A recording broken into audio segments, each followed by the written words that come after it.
Olá, estudantes do nono ano. Nesse vídeo nós vamos falar sobre a burocratização que acontece no comércio dos países integrantes da SEI. Para isso, vamos ver os objetivos do vídeo aqui. Compreender a questão da burocratização e da competitividade comercial entre os países da comunidade dos Estados independentes. Vamos refletir lá. O que é mesmo a SEI e como ficou o comércio dos Estados independentes após o fim da União Soviética, né? Como que vai se organizar esse comércio entre esses países? Relembrando a formação da SEI. Em 1991, com o fim da União Soviética, a Rússia, a Ucrânia e a Bielorrússia, eles se organizam para manter uma espécie de bloco econômico com os ex-membros da União Soviética. Esse bloco foi criado sob liderança dos três países. A SEI surge num contexto após a dissolução então da União Soviética, no intuito de formar uma federação no lugar do antigo regime autoritário que existia naquela região. Aqui está o mapa dos países que compõem a SEI. A gente tem aqui a Rússia, o maior dos países, a Ucrânia, Moldávia, Belarus ou Bielorrússia.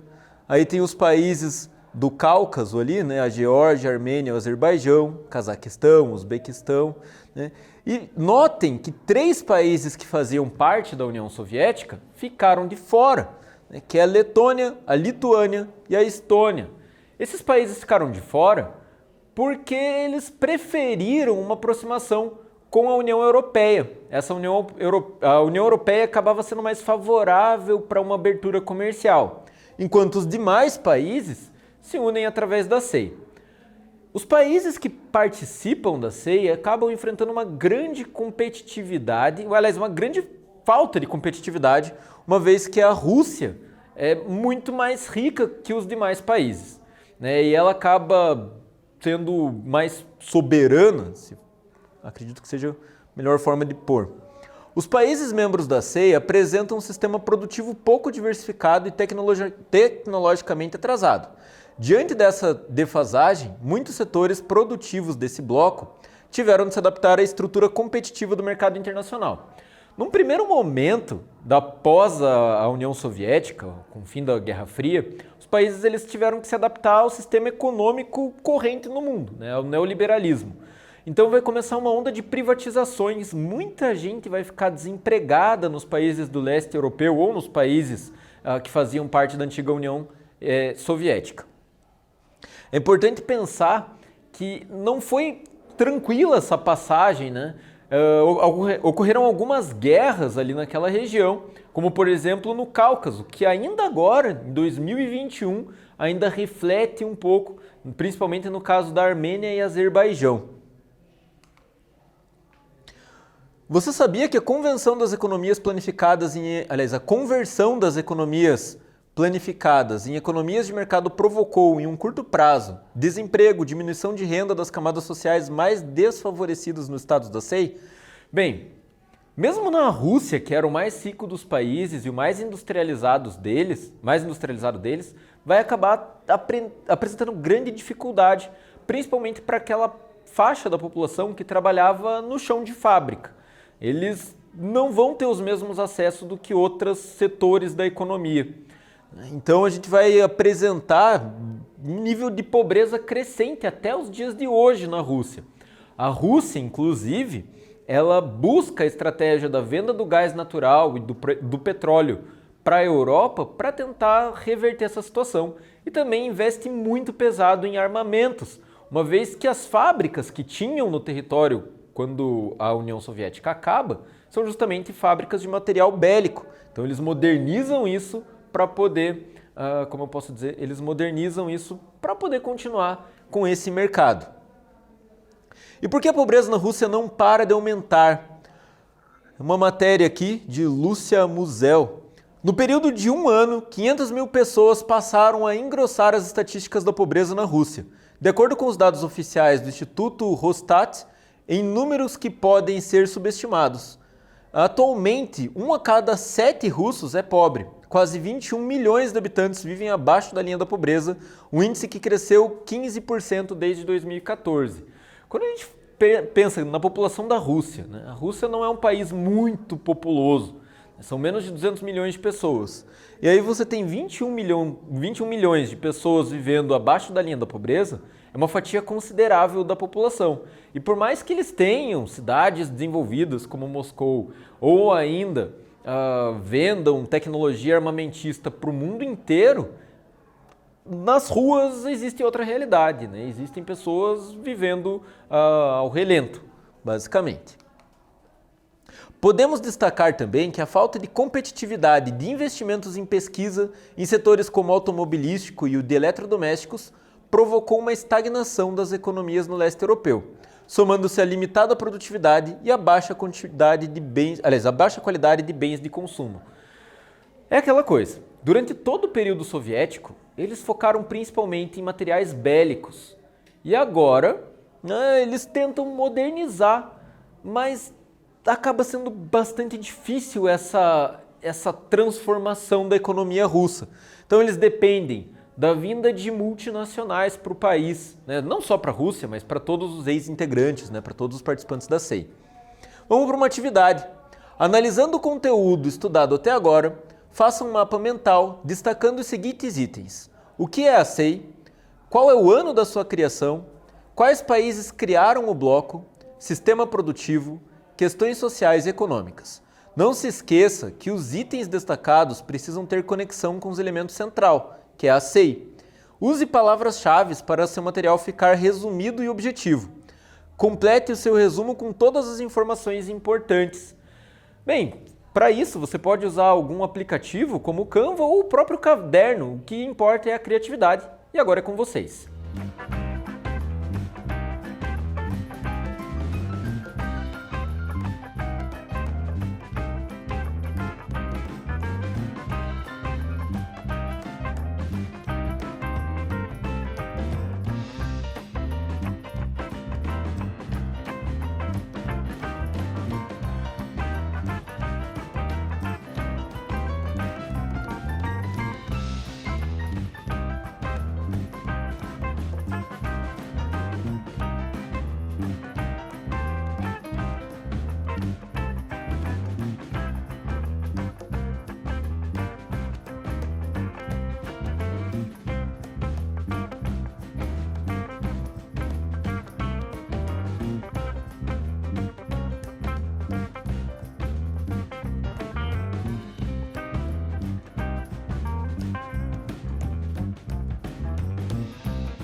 Agora que vocês tiveram tempo para responder a atividade, vamos ver como que fica, né, uma possível mapa mental aqui, um possível mapa mental.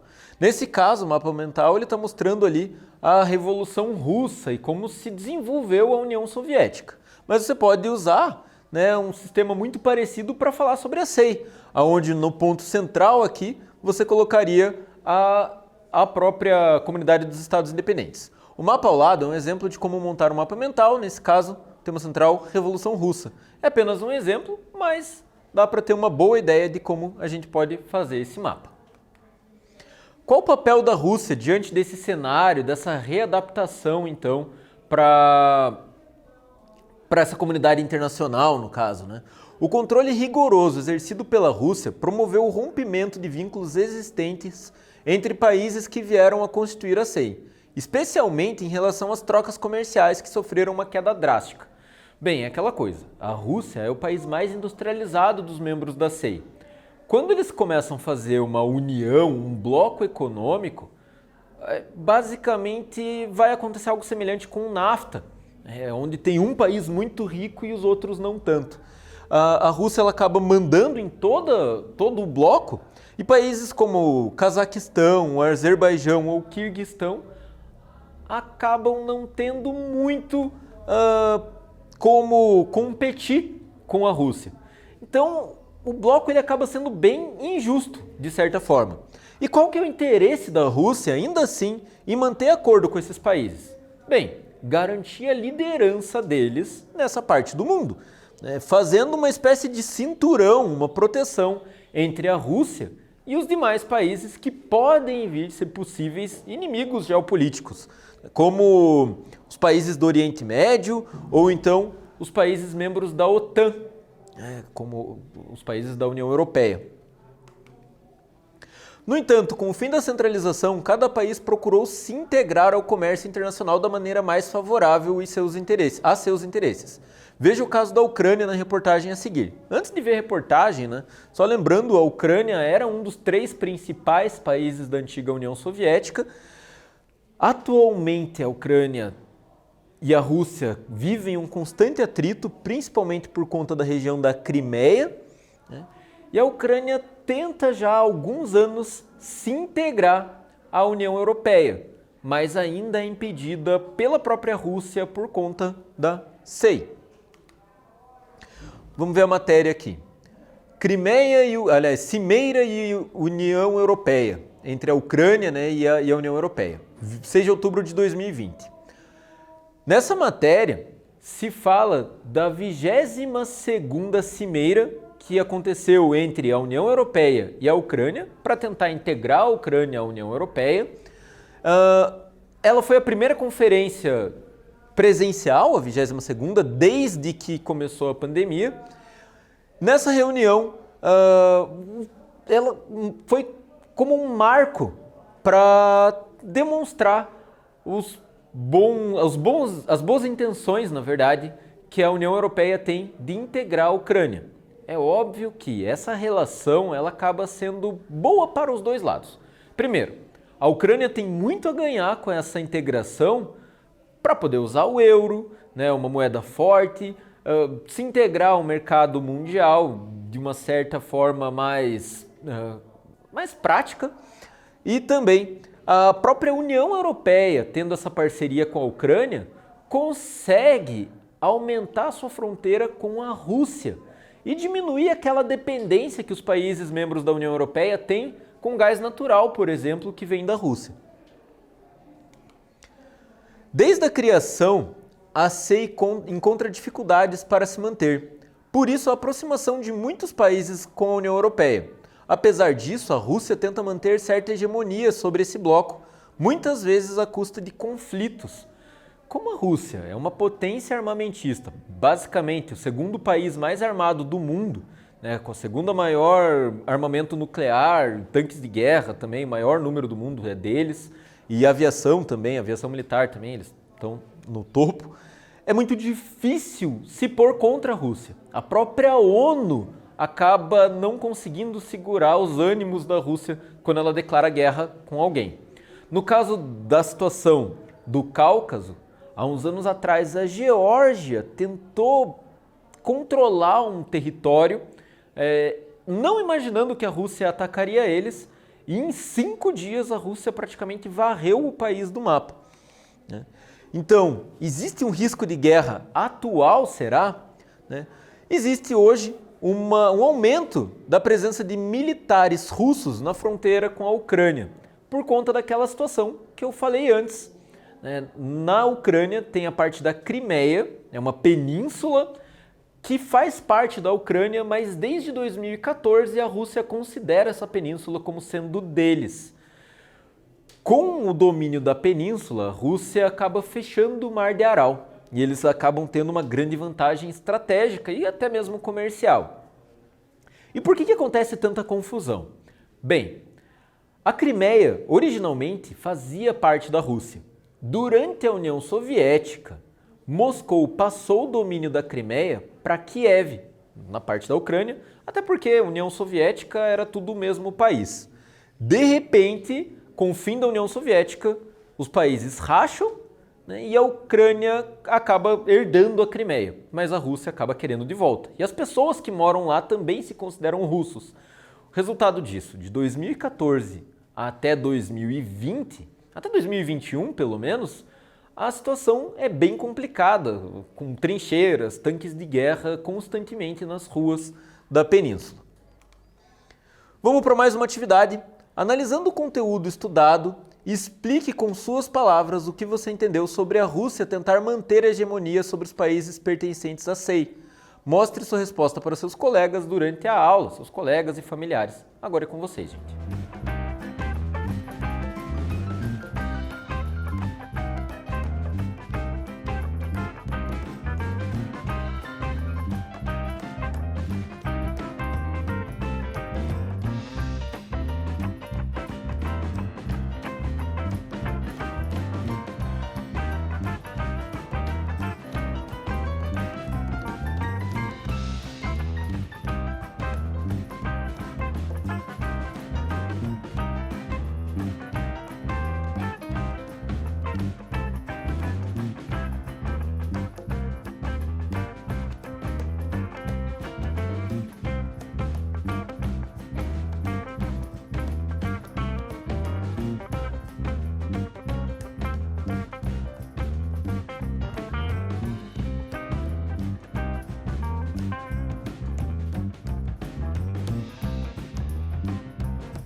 Bem, agora que vocês tiveram tempo para responder essa atividade, vamos ver como que fica a sugestão de resposta aqui.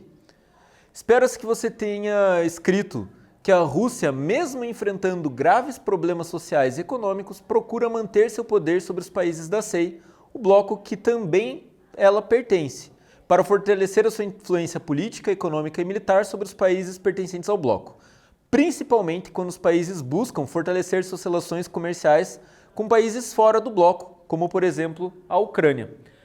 Beleza? Na aula de hoje, a gente estudou então a burocratização que a CEI enfrenta, que os países membros da CEI enfrentam, né, e o domínio da Rússia nesse bloco econômico. Eu espero que vocês tenham gostado e até mais, gente!